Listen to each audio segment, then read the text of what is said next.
ఇప్పుడే నేను కన్నప్ప సినిమా చూశాను భయ్య. బాబా సినిమా ఉంది భయ్య, ఒక లెవెల్లో ఉంది.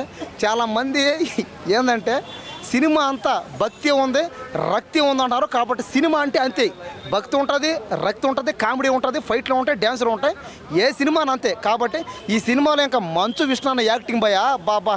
చాలామంది ప్రభాస్ అన్నారు, కానీ ప్రభాస్ అన్నతో పాటు మంచు విష్ణు అన్న యాక్టింగ్ కూడా సూపర్. అసలు చింపేసాడు అంతే. లాస్ట్లో కళ్ళు పొడుచుకునేటప్పుడు శివుడి కోసం కళ్ళు తీసి శివుడికి వేస్తాడు భయ్య. అప్పుడైతే కన్నీళ్ళు భయ అందరికీ. థియేటర్ మొత్తం ఏడుపులు అంతే, ఒక్కసారిగా సైలెంట్. థియేటర్లో ఇంకా అందరూ ఏడ్చి ఇంకా అందరూ ప్రభాస్ అన్న ఫ్యాన్స్ అందరూ మంచు విష్ణు అన్న ఫ్యాన్స్ అయిపోయారు అంతే ఇంకా. కాబట్టి ఏంటంటే మంచు విష్ణు అన్న ఈ సినిమా కానించి ఇంకా ప్రతి సినిమా ఇంకా అన్నకే ఇంకా పెద్ద హిట్టే. ఇంకా అన్న తిరిగి చూడాల్సిన పని అయితే లేదు. ఇంకా మంచు విష్ణు అన్న మాత్రం పెద్ద దండం భయ. నిజంగా ఇలాంటి కథలు చేయడం చాలా కొత్తగా ఉంది. చాలా రోజుల తర్వాత ఇంత బడ్జెట్ ఇంత పెట్టి చేసాడంటే న్యాయం అయితే జరిగిందని చెప్పాలి. ఇంకా ముఖ్యంగా ఈ సినిమాలో మంచు విష్ణు యాక్టింగ్ సూపర్ అనమాట.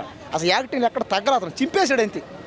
ఉన్నారు అందరూ, మోహన్ బాబు గారు ఉన్నారు, మోహన్ లాల్ గారు ఉన్నారు, ప్రభాస్ అన్న ఉన్నాడు, అక్షయ్ కుమార్ ఉన్నారు, కాజల్, స్టార్ డమ్ములు అందరూ ఉన్నారు. కానీ ఇంతమందినో కూడా హీరోనే కాబట్టి అన్న హీరో లెవెల్ అయితే ఎక్కడ తగ్గల. అంటే ప్రభాస్ నువ్వా నేనా అన్నట్టుగా అనమాట. అంటే ప్రభాస్ని ఢీ కొట్టాడు అంతే, రా నువ్వా నేనా అన్నట్టు. ప్రభాస్ని ఢీ కొట్టే నా కొడుకు